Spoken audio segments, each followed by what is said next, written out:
Good morning. Welcome to the Unitarian Universalist Congregation of South County. It's good to have you all here. We welcome everyone to join us for coffee hour. There will be a brief coffee hour, a light, cool coffee hour in the room adjoining. If you're visiting, we invite you to use one of the red mugs that's here on the window, that are here on the window. That way we'll know that you're a visitor and we'll be sure to speak to you. Is the mic on? To this. Tap it, let's see. Yes. It is on. I'll bring it in closer.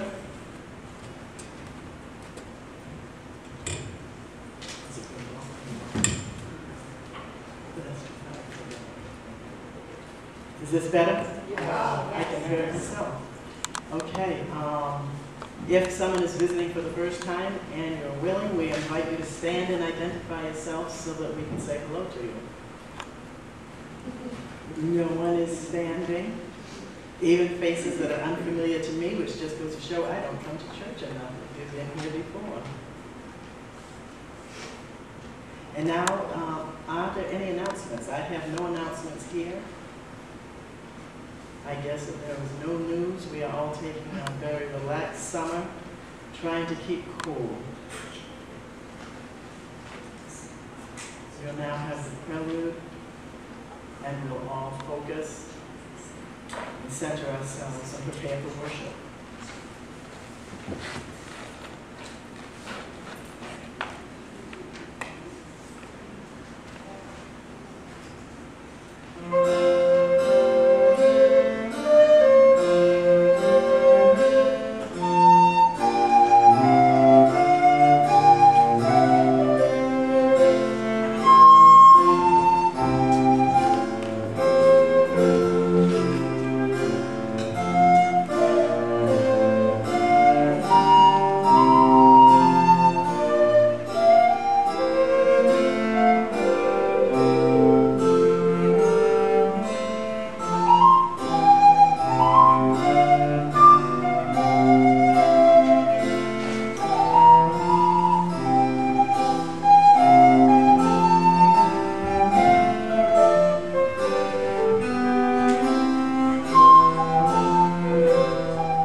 Beauty is before me and beauty behind me. Above me and below me hovers the beautiful. I am surrounded by it. I am immersed in it. In my youth, I am aware of it. And in old age, I shall walk quietly the beautiful trail.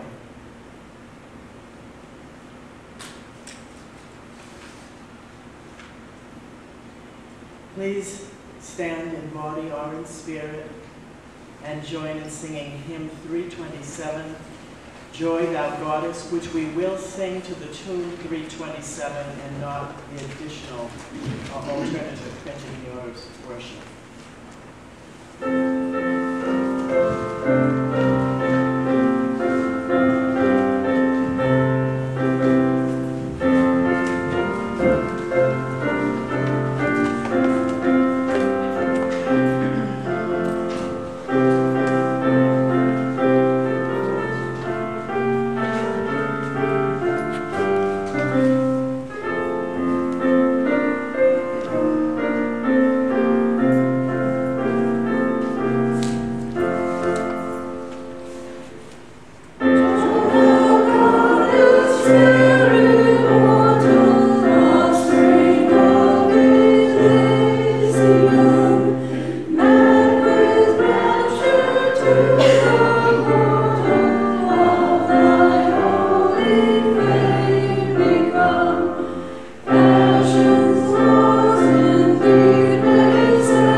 Please remain standing.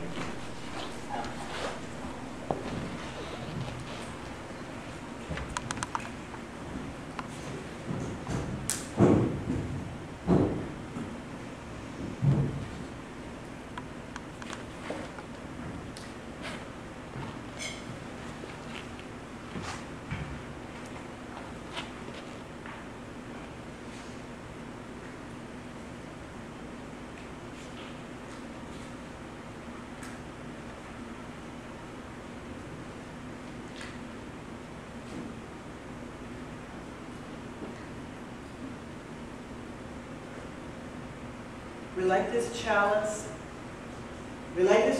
symbol of our chosen faith.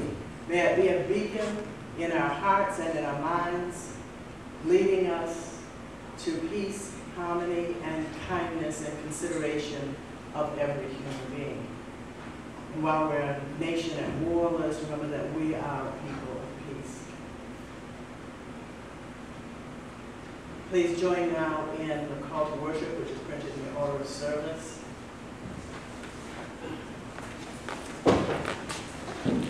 It is a blessing to be. It is a from Unitarian Universalist Minister Robert Folger.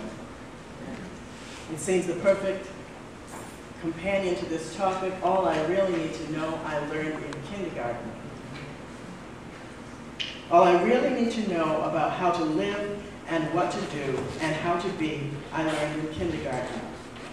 Wisdom was not at the top of the graduate school mountain, but there in the sand pile at Sunday school. These are the things I learned. Share everything. Play fair. Don't hit people. Put things back where you found them. Clean up your own mess. Don't take things that aren't yours. Say you're sorry when you hurt somebody. Wash your hands before you eat. Flush. Warm cookies and cold milk are good for you. Live a balanced life. Learn some and think some and draw and paint and sing and dance and play and work every day some. Take a nap every afternoon. When you go out into the world, watch out for traffic, hold hands, and stick together. Be aware of wonder. Remember the little seed in the styrofoam cup. The roots go down and the plant goes up and nobody really knows how or why, but we are all like that. Goldfish and hamsters and white mice and even the little seed in the styrofoam cup, they all die, so do we. And then remember the Dick and Jane books and the first word you learned, the biggest word of all, look. Everything you need to know is in there somewhere. The golden rule and love and basic sanitation, ecology and politics and equality and sane living. Take any one of those items and extrapolate it into sophisticated adult terms and apply it to your family life or your work or your government or your world, and it holds true and clear and firm. Think what a better world it would be if we all, the whole world, had cookies and milk about 3 o'clock every afternoon and then lay down with our blankets for a nap. Or if all governments had as a basic policy to always put back things where they found them and to clean up their own mess. And it is still true, no matter how old you are, when you go out into the world, it is best to hold hands and stick together.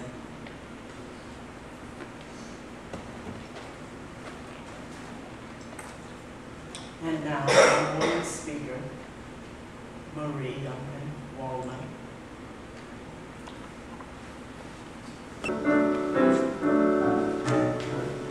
Privacy in my way. Do I have to keep on talking to my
and every one of you for coming today and this horrible heat. We appreciate it.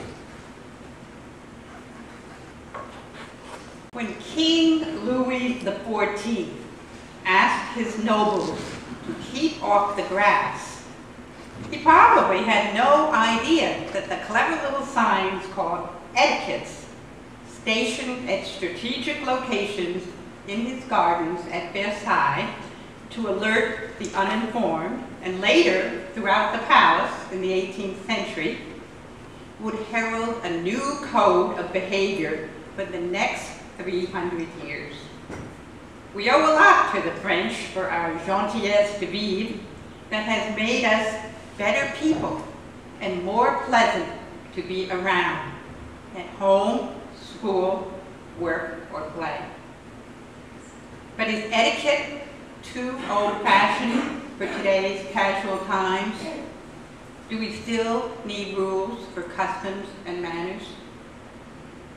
Judith Martin, known as Miss Manners, attests that people are afraid of the word etiquette today.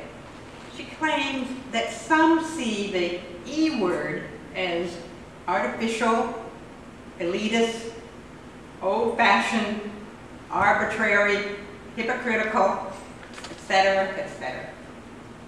And she states, you don't judge a system by the people who abuse it. For example, Miss Manners states that table manners are onerous to some because they are rules of etiquette that must be learned by rote, and memorizing rules is not as exciting as exercising freedom. If you let people simply make up their own rules and decide which courtesies they want to observe and which they don't, then you don't have the problem of, of incivility, which is otherwise known as lack of consideration. Then, if you tell people to be more considerate, they say they are already doing that. But if you have rules of etiquette that they are supposed to follow, they can understand what is being required of them in activities basic to society, such as the classroom, a meeting, coffee hour, athletic contests, social events, and so on. Orderliness and fairness is having consideration for others in many ways.